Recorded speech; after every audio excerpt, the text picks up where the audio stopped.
Hello and welcome back to my channel, Empowered Cello, where I help learning the cello feel clearer for adult beginners. So in today's video, I'm going to show you my top 3 bow exercises for adult beginners. So if you are in your first year of learning cello or you're just starting cello for the first time, these are my top 3 exercises that I give to help solve tone or sound issues.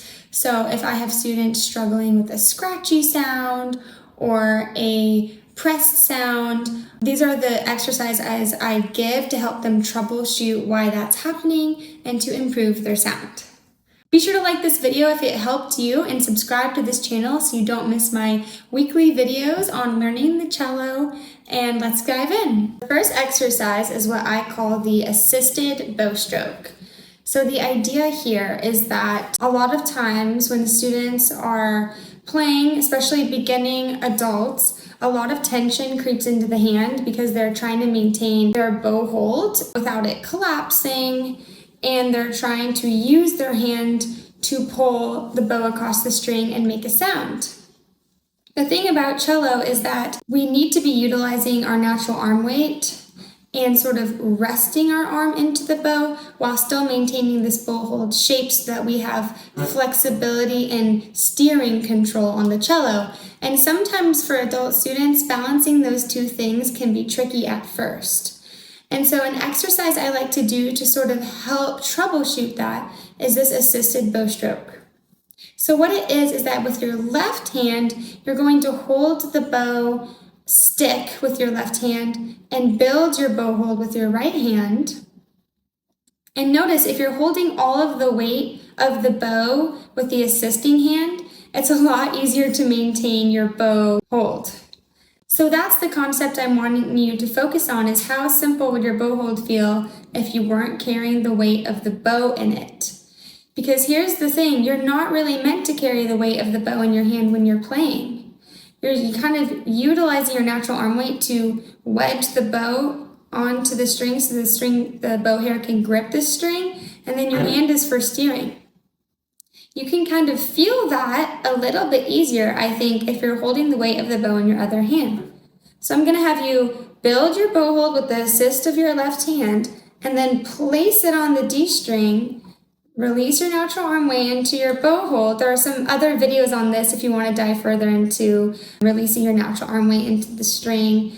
But assuming that concept is understood, this assisted hand helps you release that because you're not worried about dropping the bow hold. So then with both hands still on the bow, feeling that weight go into the bow hair and grip the string, you can practice your bow stroke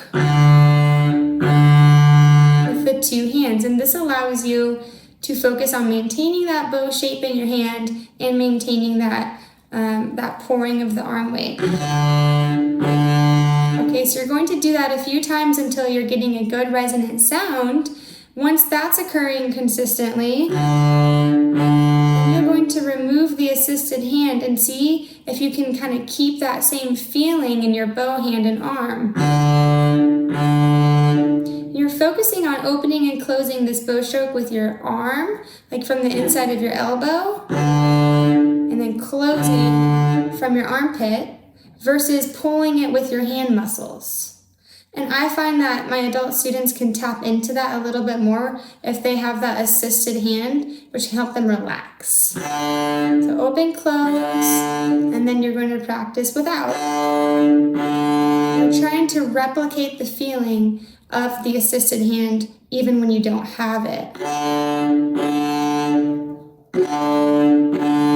Okay, now I'm showing you this on the lower half of the bow because a lot of my adult beginners are just working on the bottom half at first, and then they go to expand. Also because the technique for the upper half of the bow is different than the bottom half of the bow, and I have a different video on that you can check out. So for now, for this exercise, just focus on the bottom half, getting that sound you want with the assisted hand and then without, trying to make it feel the same. Okay, so that's my first exercise for you. This is a go-to for me. It works really well for all of my adult beginning students, and it's called the assisted bow. The second exercise I give to my adult beginning students who are troubleshooting their sound is connect the dots. So the connect the dots exercise is a way of making sure that you're keeping the hair gripping the string along each point in the bow stroke. If you are getting a thin and translucent sound, then my guess is that somewhere along the way, your contact point is altered or lost or just not grippy enough with the string, okay? So if you're getting that skating thin sound, then you aren't really gripping the string with your bow. So the connect the dots exercise is a way to troubleshoot this and practice maintaining that grip on the string with your bow hair. So I want you to look at your bow and just in your mind create sort of little dots along the bow. And you are going to establish your bow hold, your cello grip, meaning your hair is gripping the string, and you're going to pull the string slightly before playing, and then release. And now we're at our next dot. And you're going to pull the string slightly and release. And you're going to do this along the bow stroke, ensuring that you're gripping the string before each motion. This is also a really great way to practice maintaining your bow angle, because one of the reasons a lot of students lose that sound and get that thin sound is because their angle is changing, which is causing their contact point to change. They're losing that grip. So this, if you're practicing this in a mirror, gives you a chance to establish grip all along the bow and look and check that your angle is maintaining parallel to the fingerboard the whole time. And you can do the up bow as well. And you're ensuring that each sound is ringing and resonant in the sound you want. So once you can connect the dots back and forth, maintaining your bow angle, getting a good resonant tone, you're gripping the string each time, then you can connect the dots, which is essentially connecting it to one long bow stroke, but you're feeling in your mind that checkpoint. Am I gripping along each dot?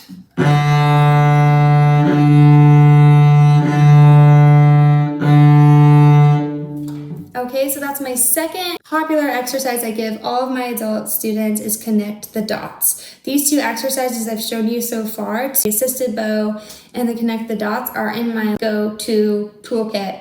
All of my adult students do it, and it really helps them dial in their bow sound. Okay, this third exercise is for the cello beginners who are struggling to maintain a good sound at the tip.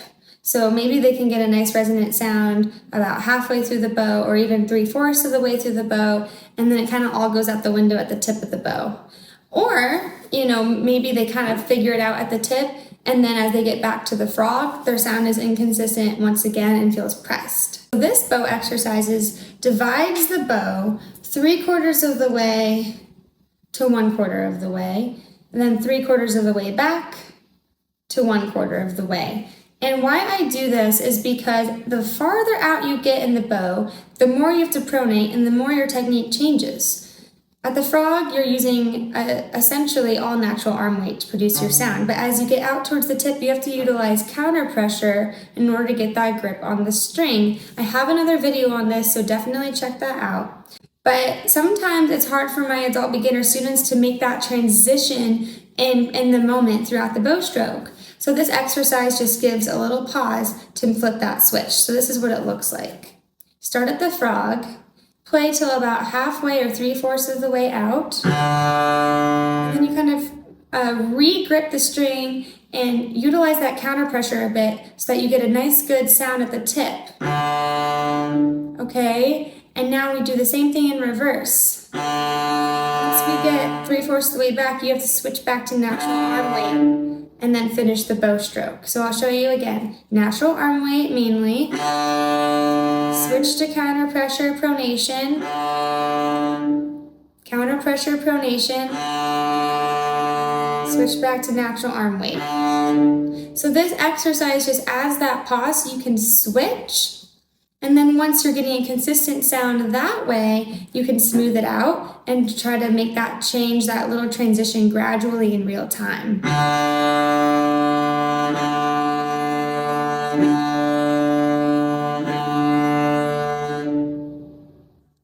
Okay, so those are my 3 top exercises that all of my adult beginner students do. It's just a good way to really dive into the bow stroke, troubleshoot your sound, and it's just some practical exercises to develop your sound.